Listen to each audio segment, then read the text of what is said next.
Encounter is brought to you by the Broome County Council of Churches, where we connect compassion with needs as we inspire growth with dignity. You'll find us in special places throughout the community. For those who remain hungry, we provide meals. For those who are challenged, we build wheelchair ramps. We comfort those who are ill, minister to those who are confined, and we remain an advocate for change and understanding on behalf of every element of our community. Connect and inspire. Encounter the Broome County Council of Churches. Good morning. I'm Jeff Kellam, the Parish Associate at the Union Presbyterian Church in Endicott, and welcome to this week's edition of Encounter. I guess just about every major Protestant denomination has its national meetings where people from all over the country and sometimes from all over the globe will come together to discuss theology and policy, to wrestle with issues like what to do with the church's investments or issues of human sexuality. Sometimes these meetings are controversial, sometimes they're love fests. The meeting that we're going to be talking about today dealt with some of these issues and others, and we have two guests, one of whom was a commissioner to the General Assembly from the Presbytery of Susquehanna Valley.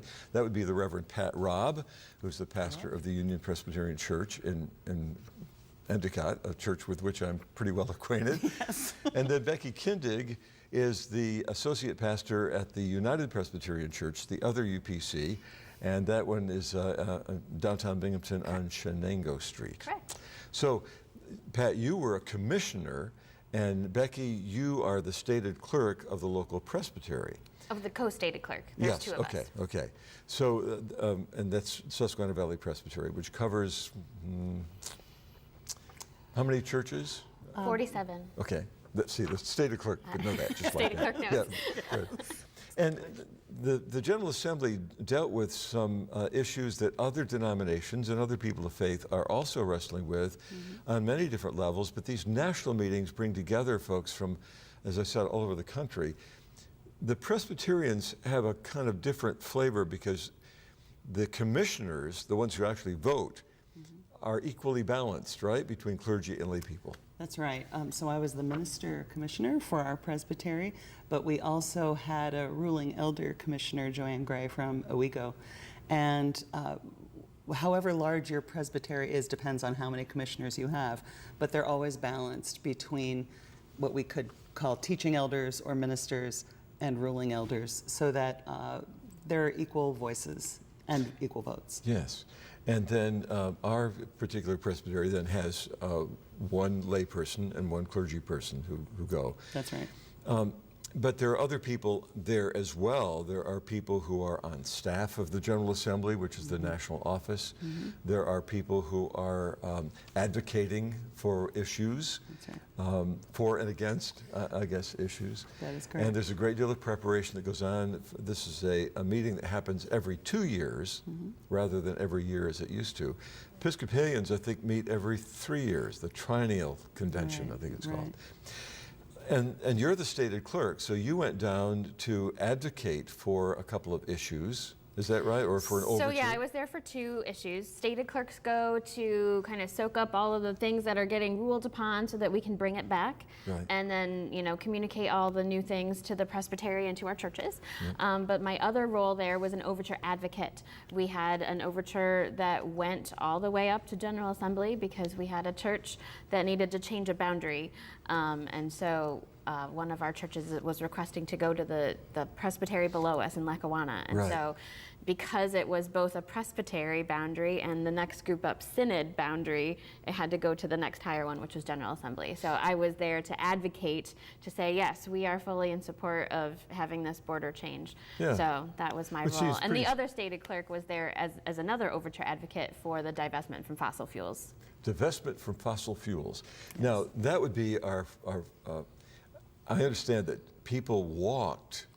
Yes, now, this was the 223rd General Assembly in St. Louis, and some people walked from Louisville, which is the church's headquarters, to this General Assembly, 223 miles. That's right. What a coincidence. Yes, well, they walked over the course of about a month. There were people of all ages walking. There were some young folks walking with them, as well as clergy, elders, church members. they all had in common the fact that they were very, very concerned about our environment, not only concerned about our environment, but concerned about the church, especially our pension fund, profiting off the industry of fossil fuels. So this was their witness. Their witness was to actually, they walked their talk. You know, they did this as a witness for what they really believed in, and then advocated for that very strongly at the assembly. And how did that go? Well, in an assembly that was mostly a love fest, with a lot of really great warmth and a lot of kind of communal discernment that was almost unanimous a lot of the time. This was one issue that you could feel a little more tension, maybe a little more division around it. And the church in the end voted not to divest at this time, but rather to stay engaged by retaining those investments so that we could hopefully have a place at the table to help to influence those businesses and their practices. Yeah. So the issue would be that my pension That's right. is coming from money invested in certain corporations. That's right. And in the past, we've divested from tobacco and alcohol. Yep. Yes. And perhaps from weapons. I'm not sure. Yeah. Well, and one of the statistics we heard there was that about 5 million deaths every year now are attributed to the effects of global climate change. And there were people who stood up very eloquently and said, I don't want to profit off something that is now causing the loss of life in great numbers. Yeah. So it was a passionate debate, strong opinions on both sides. And in the end, we did what we always do, which is we discern, we vote, and then we move on to the rest of our business. Yeah. So the vote by you, who are the delegates or commissioners, is influenced by the reports that come in from a committee. Now, this was your committee? No, I was not on that committee. I was on the committee that dealt with that border change, the Mid-Councils Committee. Yeah. That would have been the Environmental Justice Committee, Committee 8, that brought a number of pieces of legislation to the Assembly, most of which passed, most of which we adopted the committee's recommendations. This was the one area in which we did not adopt the committee's recommendations. How many people go to this General Assembly? There are 538 commissioners, believe it or not. Yeah. That's a very familiar number, isn't it? 538. And then in addition to them, there are folks like Becky, who are stated clerks, they're executive presbyters, altogether at least 1,000, and for certain days of the assembly, more than that, because local folks come for the amazing worship services that happen almost every day of the assembly. So each day begins with worship, and when you have that number of people involved, the singing must be wonderful. The singing is amazing. To join your voice with more than 1,000 other voices, it is a powerful spiritual experience. And then you had communion every time. We did, and this is the first time we've had communion at every major worship service at General Assembly. And that was because of our two co-moderators, who were our outgoing co-moderators, Denise Anderson and Jan Edmiston. They felt that doing this kind of work, you want to be nurtured at the table. You want to we want to remind ourselves as often as we can that we are connected, that we are one in the body of Christ. And I think that communion service is a powerful reminder of that. It's important, you mentioned this term moderators. Yes. Some churches have bishops, have archbishops, have archbishops. We have moderators, which means that they are elected to moderate the meeting. That's right. But also then to go around the church listening and interpreting. That's right. And so in the past, well, back in the day, when I was a commissioner, you met every year. And so whoever was elected the moderator would take a year off from their pastoral work or their secular work if there was a layperson. And That's asking quite a commitment. Yes, it is. And now it's a 2-year commitment. Yeah, so now it's 2 years, and so the idea of co-moderators seems like a good idea. So it was 2 women before. What is it going to be now? 2 women again. We had our first ever co-moderators were elected at the 222nd General Assembly. It was actually a real change in our leadership. First of all, that we call them moderators. There's a deliberate modesty to that term, where they're not bishops. The way our church works is that we together discern in community the way a bishop decides, that the people are the bishop, essentially.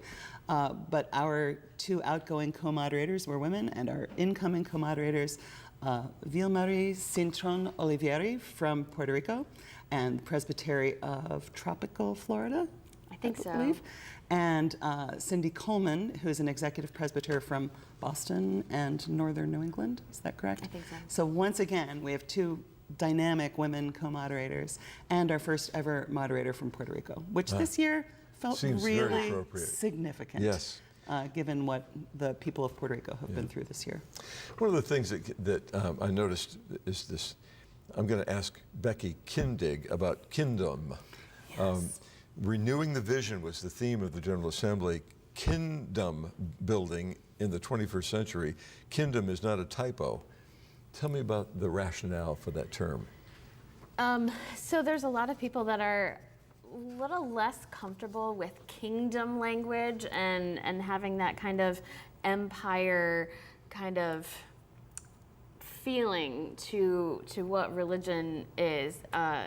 It's supposed to be kind of speaking against empire, and so this deliberate taking out of the G and making it kingdom, talking more about the family and the body of Christ that we are, especially we as Presbyterians, as Pat said, we don't have a ruler, we rule very democratically, it's from the bottom up, Right. and so the people are involved. And so speaking about the family together was really, it's something that I've heard over the years, but it was really brought to General Assembly this year as kind of a theme in all of the worships. Yes.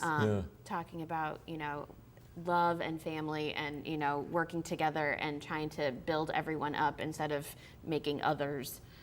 Yes, and using the term family takes me to another of the issues that the General Assembly dealt with, and that was the idea of family separation, which was going on as the General Assembly was going on. Yes. What was the conversation there about the border issues?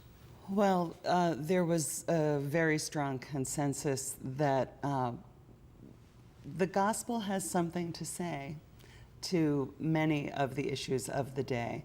And without making it an absolutely political moment, simply focusing on the fact that families were being separated, which causes great harm to adults and children alike.